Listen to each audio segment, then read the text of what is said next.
لیکن کہنے کی جرأت نہ ہوئی، شرم کے مارے کھڑی رہ گئیں لیکن کہا نہیں۔ بخاری کی حدیث ہے یہ۔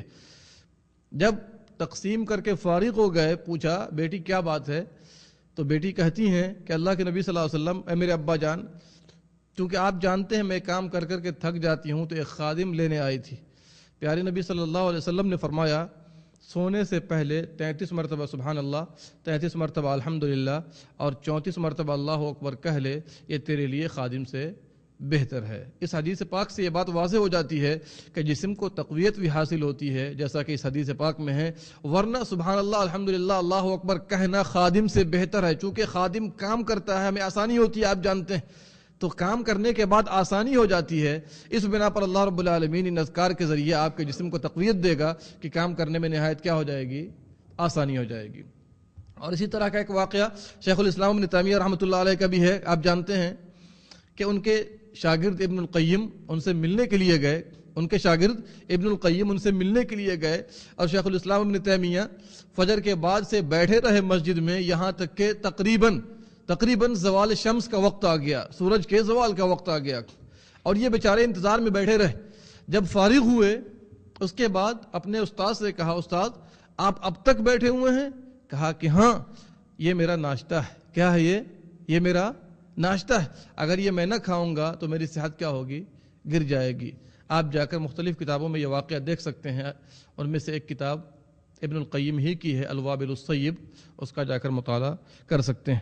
ویسے ذکر کرنا وسعت رزق کا موجب ہے اور محبت الہی کا سبب ہے، عذاب سے نجات دینے والی ایک اہم چیز ہے۔ اور پھر تفصیل دیکھنا ہو تو امام نووی کی کتاب الاذکار دیکھیے، ابن القیم کی کتاب الوابل الصیب دیکھیے، الکلم الطیب ابن تیمیہ کی کتاب دیکھیے، اور اس طرح بہت ساری کتابیں آپ کے ہاتھوں ہیں، وہاں جا کر مراجعہ کر سکتے ہیں۔ آئیے مختصر انداز میں ذکر کے متعلق چند اہم مسائل ہیں جن کی واقفیت ہم سب کے لیے ضروری ہے، ورنہ ذکر کرنا بلا فائدہ ہوگا۔ پہلی بات یہ ہے کہ ذکر کا مطلب یہ نہیں ہوتا کہ ذکر کے جملے زبان پر ہوں اور جملے زبان سے نکلیں، دل اس کی لذت محسوس نہ کرے، نہیں، دل پر اس کا اثر ہو، آپ اس کے معنی اور مفہوم کو سمجھتے ہوں، اور پھر ساتھ ساتھ زبان سے بھی ادا کیجئے، اور رب کائنات کی عظمت و کبریائی کا اندازہ ہو، نیز بندہ سیدھے راستے پر گامزن ہو سکے۔ یہ اسی وقت ممکن ہے جب کہ اذکار کے جملوں کے معنی اور مفہوم سمجھے جائیں، صرف رٹ لگانے سے کوئی فائدہ نہیں ہے۔ اس کا دوسرا مسئلہ یہ ہے کہ ذکر کا اصل مقصد نفس کی پاکیزگی ہے۔ نفس کی کیا ہے؟ پاکیزگی ہے اور دلوں کی صفائی۔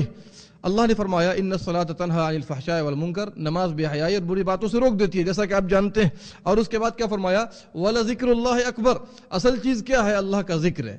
اگر آدمی اللہ کا ذکر سمجھ بوجھ کر کرے، احساس کے ساتھ کرے، تو باذن اللہ ساری برائیوں سے وہ بچے گا اور منکرات، فحش و بے حیائی، گانے بجانے سب سے وہ دور رہے گا۔ اور یہ بات اسی وقت پیدا ہو سکتی ہے جب کہ بندہ سنت رسول صلی اللہ علیہ وسلم سے وارد شدہ اذکار کا اہتمام کرے، یعنی جو اذکار و دعائیں نبی صلی اللہ علیہ وسلم سے ثابت ہیں اسی پر اکتفا کرے۔ ایسا نہ ہو کہ وہ گمراہ صوفیہ یا دیگر ایسے اشخاص سے ذکر اذکار لے جو کتاب و سنت سے ہٹ کر بناوٹی اذکار و وظیفے دیا کرتے ہیں۔ کیا آپ مجھے بتلائیے گا نبی صلی اللہ علیہ وسلم سے بہتر کوئی افضل انسان اور نبی ہے؟ کیا ان سے بہتر کسی کا طریقہ ہو سکتا ہے؟ کیا ان کے اذکار سے بہتر کسی کا ذکر ہو سکتا ہے؟ ہرگز نہیں ہو سکتا ہے۔ لہٰذا ہر آدمی نبی صلی اللہ علیہ وسلم سے وارد جو اذکار کتاب و سنت سے ثابت ہیں، آپ ان کا مطالعہ کیجئے اور اس کے مطابق عمل کر لیجئے، اور یہ معلوم کر لیجئے کہ یہ اذکار کتاب اللہ اور سنت رسول اللہ صلی اللہ علیہ وسلم سے ثابت ہے یا نہیں، ورنہ گمراہ لوگ بناوٹی ذکر دے کر اس کی بہت زیادہ فضیلت سناتے ہیں، جس سے عوام مرعوب و مسحور ہو جاتی ہے۔ اس طرح وہ سارے لوگ ناکامی کے گڑھے میں گر پڑتے ہیں۔ ذکر کے تعلق سے تیسرا مسئلہ یہ ہے کہ ذکر و اذکار مخفی انداز میں کیے جائیں، مخفی انداز میں عاجزی اور اخلاص کے ساتھ آپ کریں۔ ذکر کرنے میں آواز بلند کرنا اور چیخ و چلا کر ذکر کرنا قرآن اور سنت کے خلاف ہے، اور اس میں ریاکاری کا بھی اندیشہ ہے۔ اللہ نے خود فرما دیا ذکر کے بارے میں، وَاذْكُرْ رَبَّكَ فِي نَفْسِكَ تَضَرُّعًا وَخِيفَةً، وَاذْكُرْ رَبَّكَ فِي نَفْسِكَ، تو اپنے رب کو یاد کر اپنے جی میں، اپنے دل میں، تضرعاً وخیفہ، مخفی انداز میں اور عاجزی کے ساتھ، تضرعاً عاجزی کے ساتھ اور مخفی انداز میں۔ سورہ انفال آیت نمبر 205۔ اس لیے بہت سے لوگ جو چیخ اور چلا کر ذکر کرتے ہیں یہ بدعت ہے، اور یہ کہنا، عوام کو سنانا کہ تزکیہ نفس کے لیے مشق ہے، یہ تزکیہ نفس کے لیے مشق نہیں ہے بلکہ شیاطینی اذکار کے لیے مشق ہے، جو نبی صلی اللہ علیہ وسلم اور ان کے صحابہ اکرام سے ثابت نہیں ہے۔ بلکہ ایک سفر میں کچھ صحابہ اکرام نے بلند آواز میں ذکر کرنا شروع کر دیا، اللہ اکبر وغیرہ کے جملے انہوں نے بلند آواز سے کرنا شروع کر دیا، تو آپ صلی اللہ علیہ وسلم نے فرمایا لوگوں اپنے اوپر رحم کرو، گویا کہ چلا کر اور زور زور سے ذکر کرنا اپنے نفس کو بھی مشقت میں ڈالنا ہے، لوگوں اپنے نفس پر رحم کرو، تم لوگ بہرے اور گونگے ذات کو نہیں پکارتے بلکہ جسے تم پکارتے ہو وہ سننے والا اور قریب تر ہے، اور وہ اتنا قریب ہے کہ تمہاری سواری کی گردن سے بھی زیادہ قریب ہے۔ یہ روایت بخاری اور مسلم میں موجود ہے۔ ذکر کے تعلق سے چوتھا مسئلہ یہ ہے کہ ذکر کرنے میں پورے جسم کو یا جسم کے کسی بھی حصے کو حرکت دینا یا گردن بائیں اور دائیں یا سامنے و پیچھے ہلانا بدعت ہے۔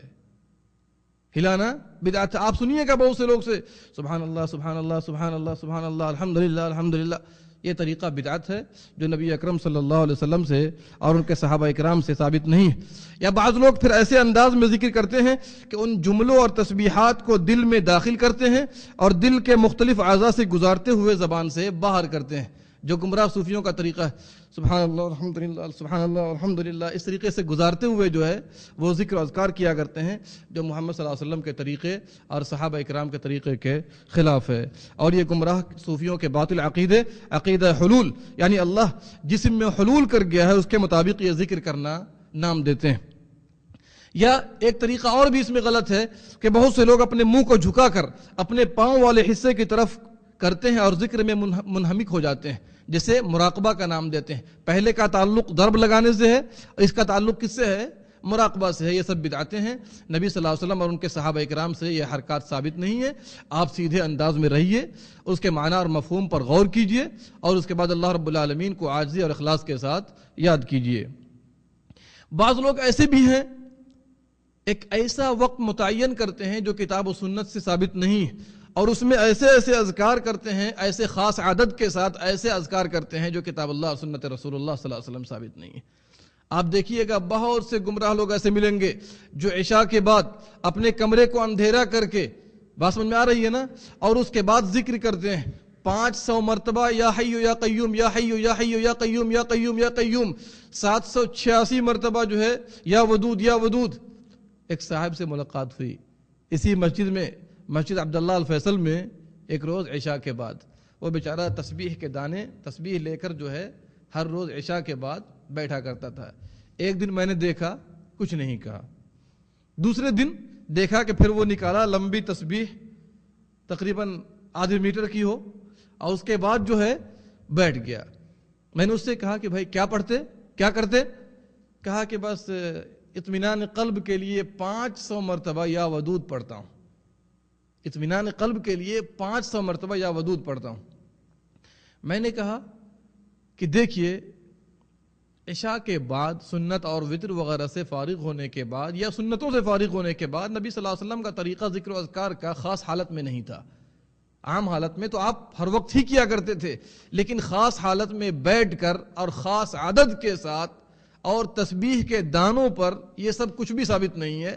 اور ساتھ ساتھ یہ بھی سن لیجئے، حالانکہ بات ابھی آگے آ رہی ہے، کہ اللہ رب العالمین کے اسماء حسنہ اور صفات علیہ کے ذریعے ذکر کرنا بدعت، یاد رکھیے گا اس کو۔ ذکر کے جو جملے کتاب و سنت میں ثابت ہیں وہ سب مکمل ہیں۔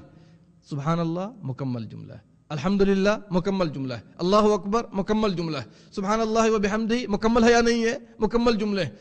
سبحان اللہ العظیم مکمل ہے، سبحان اللہ العظیم و بحمدہ مکمل ہے، لا حول ولا قوت الا باللہ سب مکمل ہے۔ تو مکمل جملوں کے ذریعے ہم کو اور آپ کو ذکر کرنے کا حکم دیا گیا ہے۔ اگر کوئی آدمی نامکمل جملے اختیار کرے، یا ودود اے ودود، مکمل ہے؟ مکمل نہیں۔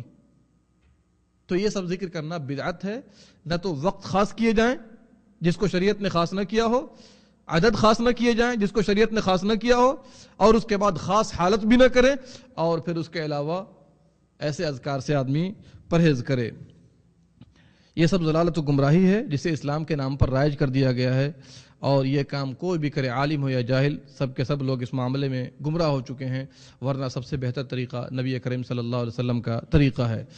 ذکر کے تعلق سے پانچواں مسئلہ یہ ہے کہ بہت سے لوگ کتاب و سنت کے اذکار کو چھوڑ کر ایسے ایسے اذکار کا اہتمام کرتے ہیں جو کتاب و سنت سے ثابت نہیں.